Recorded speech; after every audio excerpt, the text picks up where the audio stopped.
Hello दोस्तों। आज हम एक बड़े राजनीतिक बदलाव की बात करने जा रहे हैं जो दिल्ली की सियासत को नई दिशा देने जा रही है। दिल्ली के मुख्यमंत्री अरविंद केजरीवाल ने अचानक अपने पद से इस्तीफा दे दिया है और अब अतिशी दिल्ली की नई मुख्यमंत्री बनने वाली है। इस फैसले ने सभी को चौंका दिया है और साथ ही इस कदम के पीछे की वजह और इसके भविष्य के परिणामों को समझने के लिए भी हम सबको मजबूर कर दिया है। तो आइए सबसे पहले जानते हैं कि आखिर अतिशी है कौन। अतिशी मार्लेना, जिन्हें अतिशी के नाम से जाना जाता है, एक प्रतिष्ठित नेता है जिन्होंने आपकी एजुकेशन पॉलिसीज को आकार देने में अपना एक इम्पोर्टेंट रोल प्ले किया है।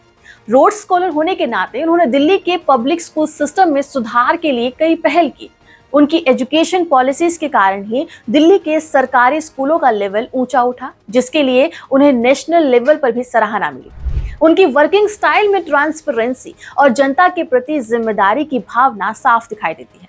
अरविंद केजरीवाल ने 13 सितंबर 2024 को मुख्यमंत्री पद से इस्तीफा देने की घोषणा की, जिससे दिल्ली की राजनीति में भूचाल आ गया था।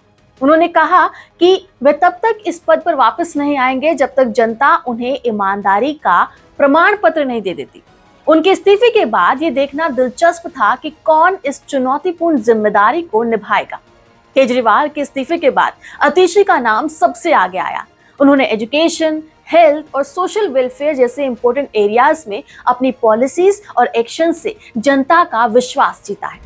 आपके लिए अतिशी को मुख्यमंत्री बनाना एक ऐसा कदम है जो पार्टी के लिए नई संभावनाएं और चुनौतियां दोनों लाता है।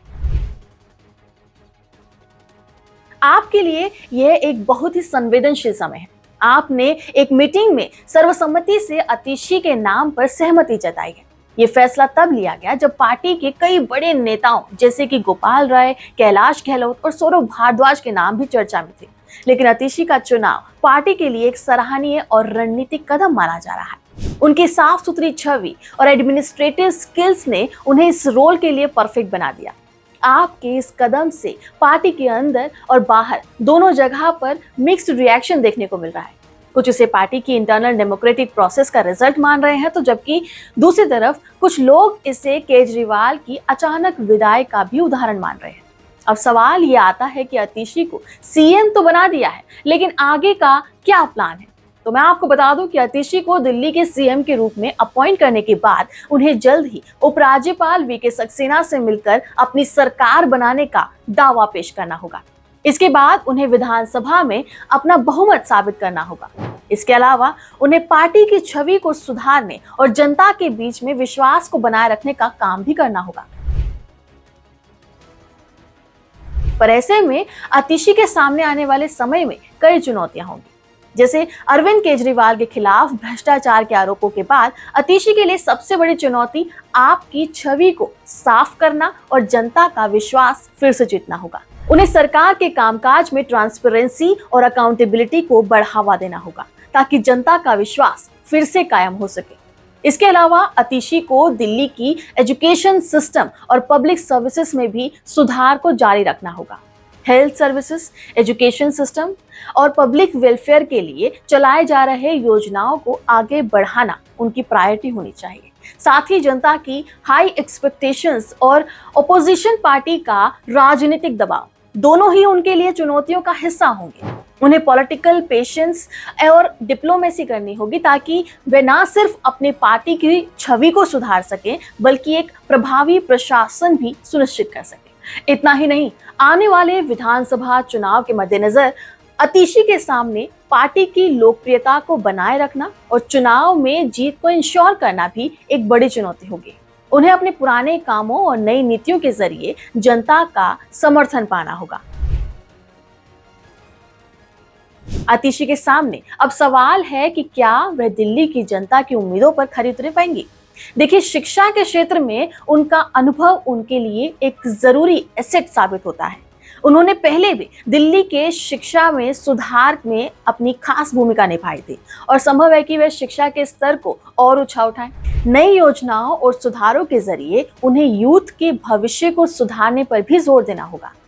इसके अलावा दिल्ली में जनता के कल्याण के लिए चलाई जा रही योजनाओं को आगे बढ़ाना भी उनके सामने एक जरूरी काम होगा। हेल्थ, ट्रांसपोर्टेशन और इंफ्रास्ट्रक्चर में सुधार, इन सभी में नई योजनाएं लागू करना और मौजूदा योजनाओं को और बेहतर बनाना उनके एजेंडे में हो सकता है। साथ ही उन्हें आपके खिलाफ उठाए जा रहे भ्रष्टाचार के आरोपों के बीच अपनी पार्टी की प्रतिष्ठा को भी बनाए रखना और एक मजबूत नेतृत्व प्रदान करना भी जरूरी होगा। यह उनके नेतृत्व का सबसे बड़ा टेस्ट होगा कि किस तरह से राजनीतिक अशांति के बीच अपनी पार्टी और सरकार की साख को वो बनाए रखती है। लेकिन दोस्तों, इसके साथ ही इंडियन पॉलिटिक्स में महिलाओं की सिचुएशन को लेकर एक नई चर्चा शुरू हो चुकी है। पॉलिटिक्स में महिलाओं की भागीदारी लगातार एक गंभीर मुद्दा रही है। ऐतिहासिक रूप से संसद और विधानसभाओं में महिलाओं का रिप्रेजेंटेशन पुरुषों के मुकाबले काफी कम रहा है।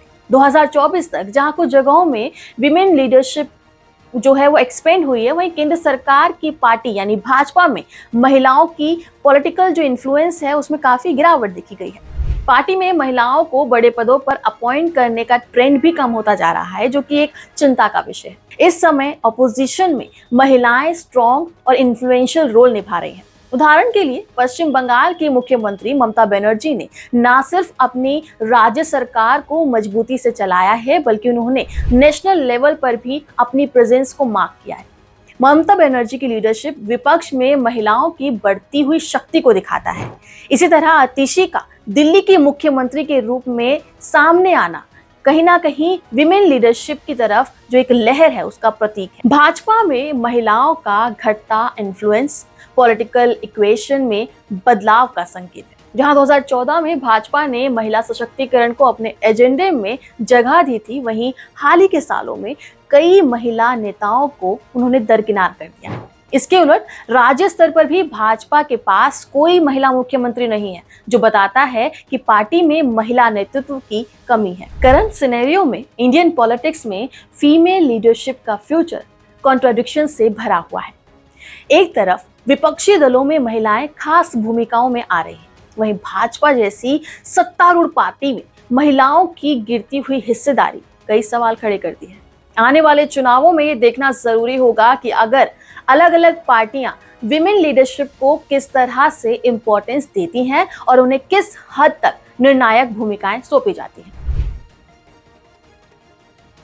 तो दोस्तों, आतिशी का मुख्यमंत्री पद पर नियुक्त होना और भारतीय राजनीति में महिलाओं की भूमिका का बदलना, ये दोनों ही हमारे लोकतंत्र के एक नए अध्याय की तरफ इशारा करती है। ये एक ऐसा समय है जब महिलाओं को न सिर्फ पॉलिटिकल डिसीजन मेकिंग प्रोसेस में शामिल किया जा रहा है, बल्कि वे प्रमुख नेतृत्व की भूमिका भी निभा रही है। भाजपा में महिलाओं के घटते इम्पैक्ट के बावजूद विपक्षी दलों में महिला नेताओं का उभरना दिखाता है कि भारतीय राजनीति में बदलाव संभव है। अब ये देखना दिलचस्प होगा कि आने वाले सालों में विमेन लीडरशिप भारतीय राजनीति को किस दिशा में लेकर जाती है। आतिशी का उभरना एक नई उम्मीद की किरण है, जो ये दिखाता है कि राजनीति में महिला सशक्तिकरण और परिवर्तन की लहर कहीं ना कहीं कोई बड़ा आकार ले रही है। आपका इस मुद्दे पर क्या कहना है, हमें कमेंट सेक्शन में जरूर बताएं। बाकी हमारी वीडियो को अपने दोस्तों के साथ शेयर करना ना भूलें। नमस्कार।